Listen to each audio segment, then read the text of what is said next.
decisions have been taken in the first cabinet meeting of the Modi government on Friday. Welfare of farmers, traders and livestock were at the center of the decisions taken by the Union Cabinet. Prime Minister Narendra Modi tweeted after the meeting a report card of the first day of his government, highlighting how promises made in BJP's Sankalp Patra were fulfilled in the government's first cabinet meeting itself.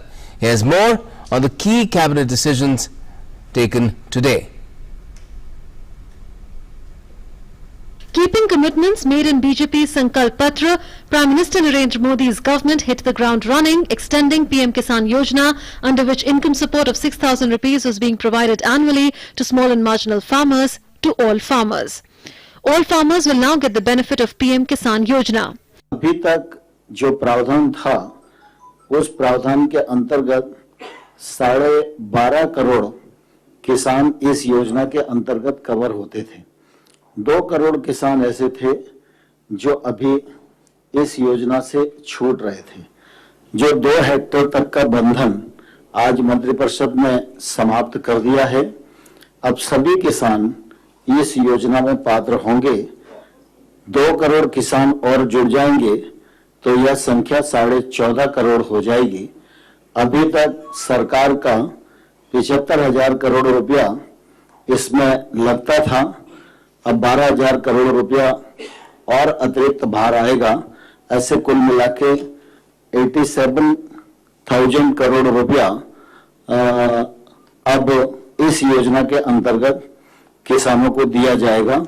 The newly appointed Union Agriculture and Farmers Welfare Minister shared more details of the cabinet decision that aims to help double farmers' income by 2022. In another decision, the Union Cabinet approved a pathbreaking scheme that will provide pension cover to crores of farmers.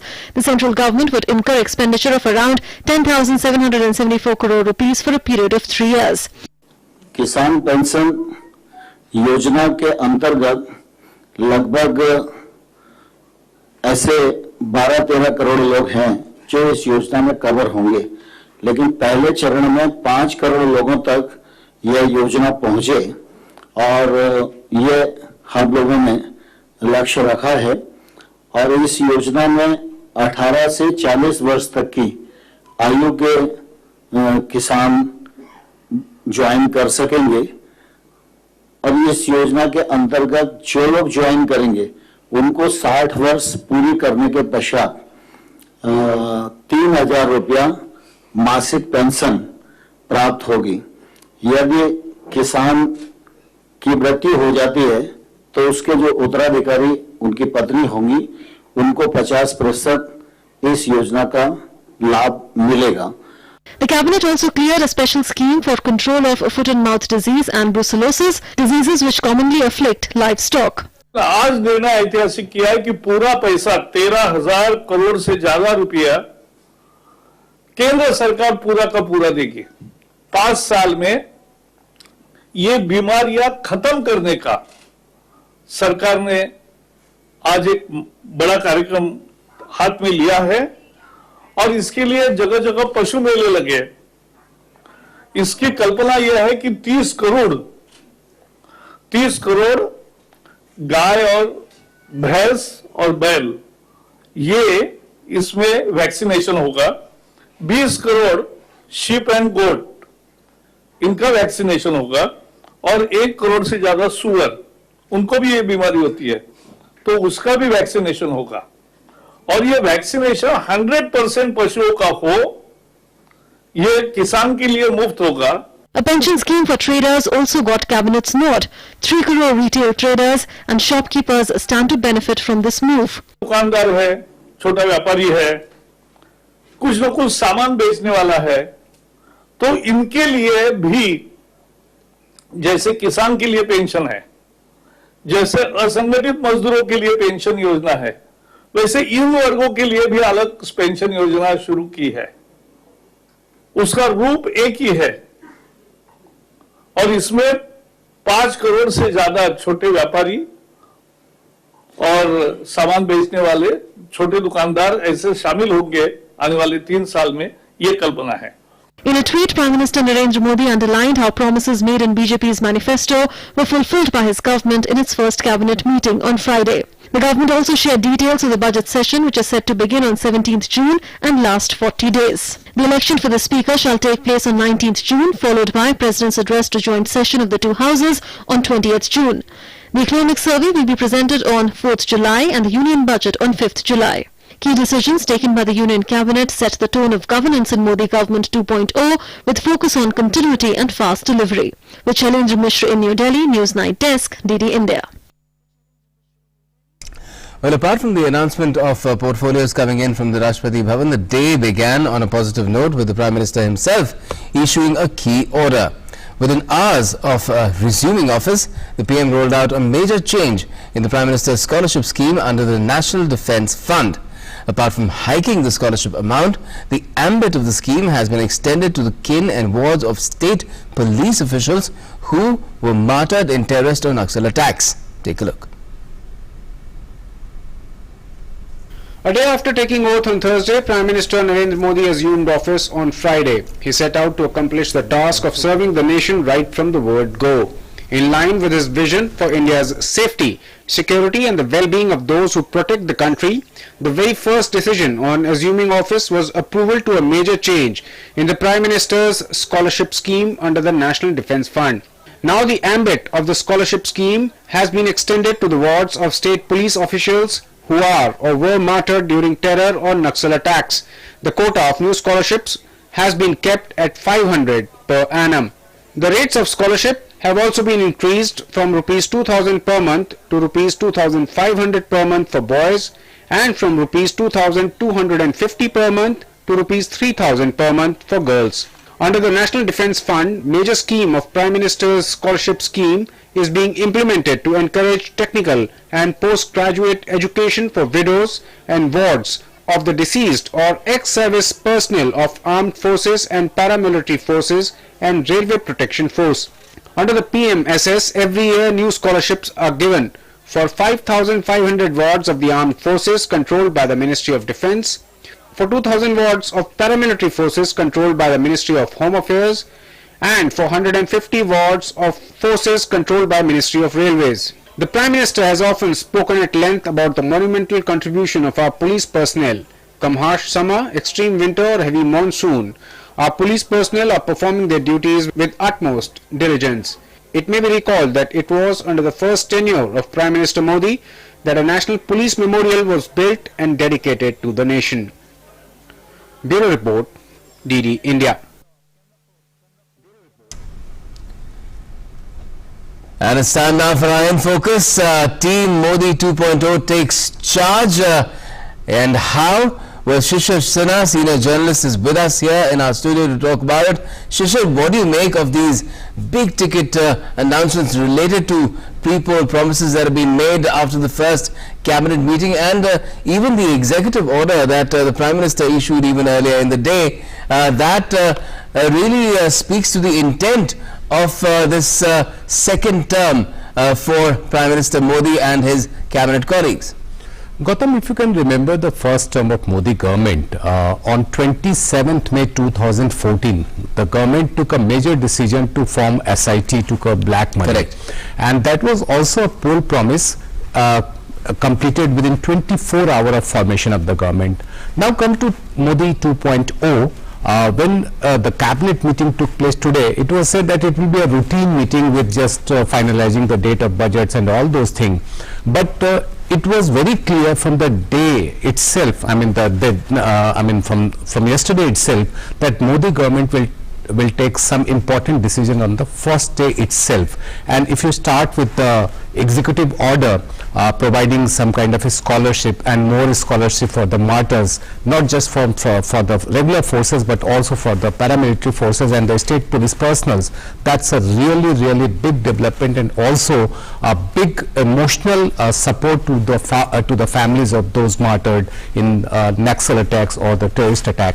Now coming to various cabinet decisions, I believe the PM Kisan is important one, because as of now 86% of small and 86% of farmers who are small and marginal, they are covered under this scheme. Right. And now that 100% will be covered. So there is no bar on the 2-hectare land ownership which we had when the scheme was announced in the interim budget. The other scheme, which is the pension one for the traders and as well as the small farmers, for the small traders where the income is less than 1.5 crore rupees per annum, this is a very big thing. And the best part is that it is contributory, because what is happening when the scheme is a kind of centrally government sponsored scheme or government is giving 100% thing, there will not be that kind of seriousness. But when you have a contributory, that means you are contributing rupees 100 and government is also contributing rupees 100. So the person who is contributing will also be serious to continue contribution for up to the age of 40 years. He will have to start from 18 and can go up to 40 years. Right. And if you take the median age of 29 years, the average contribution will be rupees 100, and monthly pension at the age of 60 will be something around 3,000 rupees. So amount may seems to be a very small one, but just think of those families where the income is very low. Even 3,000 or 4,000 rupees is a big amount. Certainly. And what sort of an impact can we expect, of these schemes? See, in India we have the problem of not having a very effective social security schemes.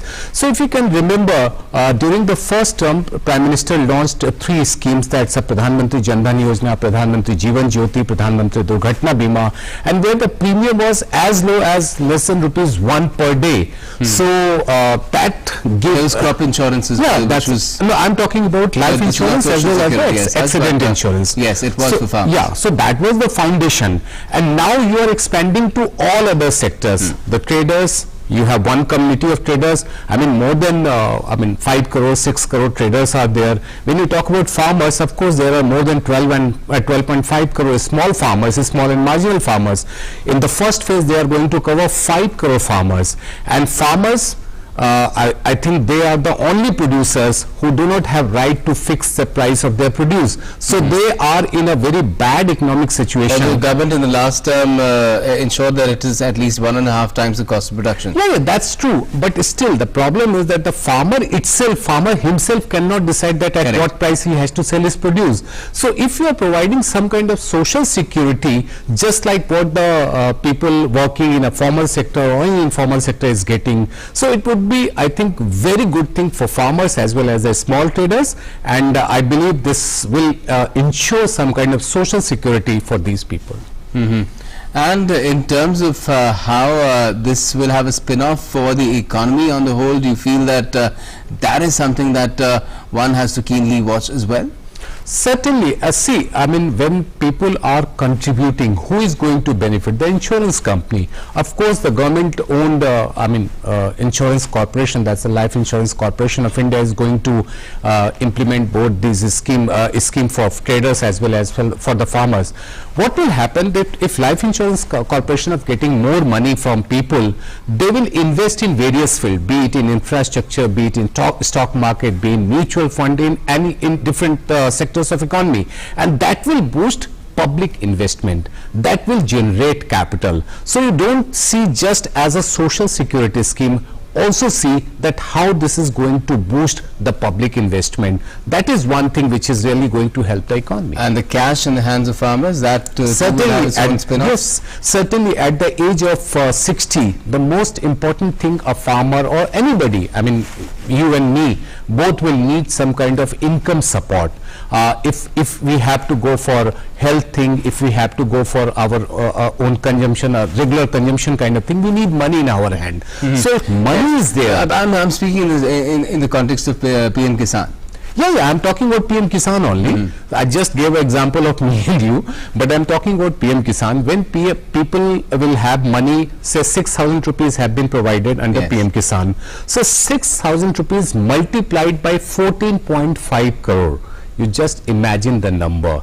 And I think the number is 87,000 crores per annum. Yeah, you're right. So that 87,000 crore rupees is going to boost rural market.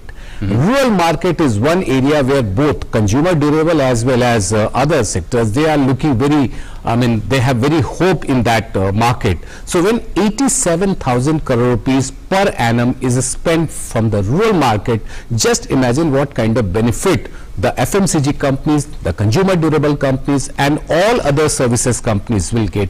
So I think that is going to help the economy in way consumer will have more money in their hand, and at this moment we need this kind of a stimulus. And in terms of people who tend to question these measures and saying, you know, the government is increasing its spending, where will it get the money? Do you feel that that is in any case a concern at this stage? See, when Manrega was launched in 2006, at that time also the same question was asked, that from where we will get the money. Between 2006 and 2019, more than 5 lakh crore have been spent under Manrega. So where those 5 lakh crore, from where we get the 5 lakh crore? And during those period, between 2006 and 2019, the fiscal deficit didn't shoot up that thing. They didn't go up like anything. So money will come. And we need to think about how to promote rural market. I mean, if we are not going to think about that, if rural market is, there is a buoyancy in rural market, if there is a boost in rural market, who will get the benefit? The producers. The producer will give in return what? GST or your tax money. So you will have money. So there will be a cycle of, there will be circle of money going from one side and coming back from the other side. So I think there will always be a question. Manrega has seen that there are a number of other schemes where this kind of questions have been raised, but I believe when you spend money, you are also going to get money, some part of your money back. And this is just the start, Shishir. This is another 5 years of Modi 2.0 that we have to look forward to. What can we really expect? Do you have any indications? You've been speaking to people yourself. See, I mean, one thing is very clear in Modi regime, that there will be nothing called freebies. For anything you will have to pay something, like the schemes which we just mentioned, that pension scheme for farmers as well as for traders. It is a contributory one. So this will be theme of this government, that they will launch some kind of a scheme, they will contribute from their own pocket, but they will also prefer people to also pay for that, so that there is no burden on the government alone. So that is one thing which we expect, that more and more such schemes will be launched. The other thing which we believe that will be there, that APMC Act, that is one thing which is affecting farmers like anything, because they are not in a position to sell their produce in the market where they want to sell. So I believe this government will push for APMC thing. The other decision which was taken in the cabinet today, that foot and mouth disease, that is going to help the capital which is in form of animals. So farmers' income, if we have to double by 2022, we need to also think about the capital, the cattle wealth. Yes. So this scheme is going to benefit the cattle wealth. I think more and more. Well, in any case, there's a new ministry now as well. And more, because animal husbandry, there is a new ministry under Mr. Giriraj Singh. Yes. I hope that some more innovation will be there. So I think these kind of schemes, these kind of innovative schemes will be there, where people will be encouraged to participate on a voluntary basis, but also on the contributory basis. Certainly.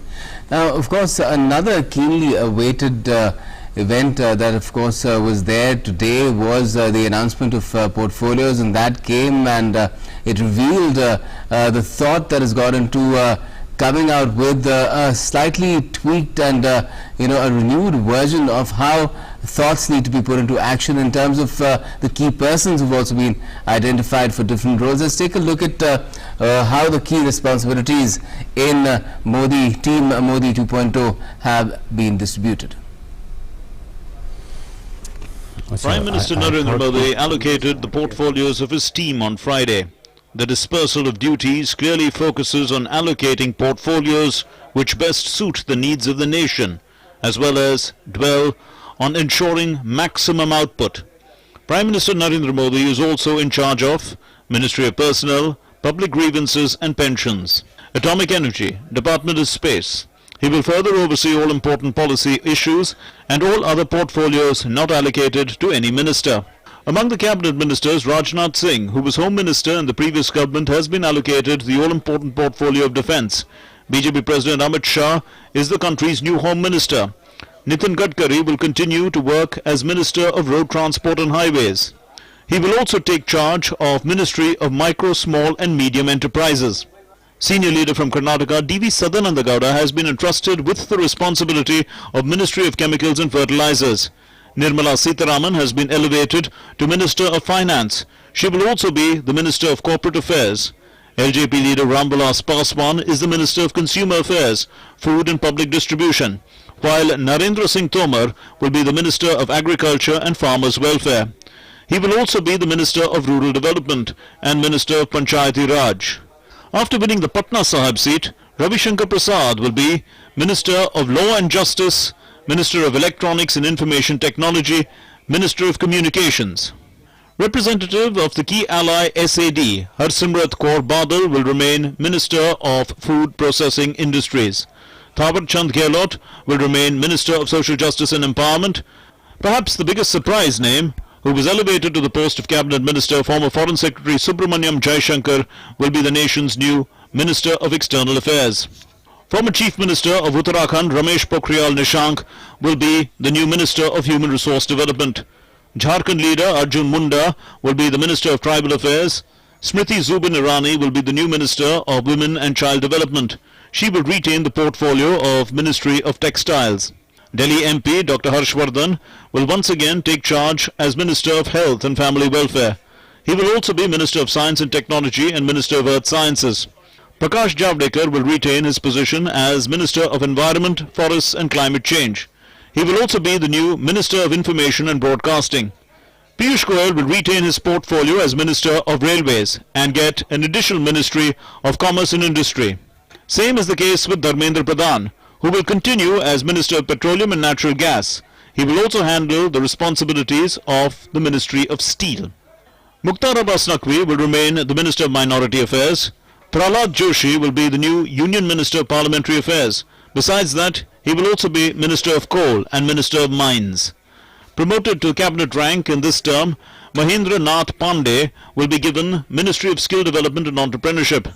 Shiv Sena MP Arvind Ganpat Sawant will be the Minister of Heavy Industries and Public Enterprise. Giriraj Singh will be Minister of Animal Husbandry, Dairying and Fisheries, while Gajendra Singh Shekhawat will handle the newly crafted Ministry of Jal Shakti. There are 9 Ministers of State with independent charge in Team Modi.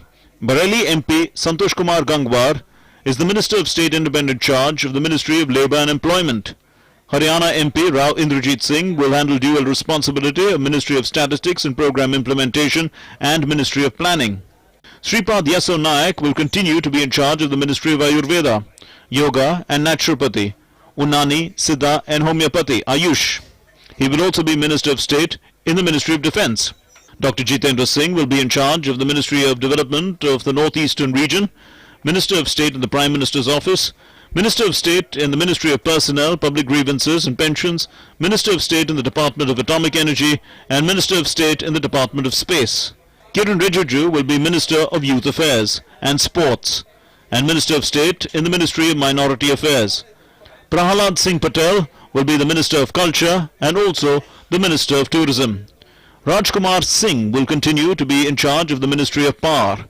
He will also head the Ministry of New and Renewable Energy and will be the MOS in the Ministry of Skill Development and Entrepreneurship.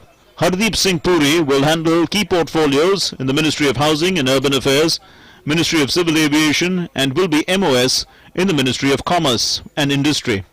Mansukh L. Mandavia will be in charge of the Ministry of Shipping and will be Minister of State in the Ministry of Chemicals and Fertilizers.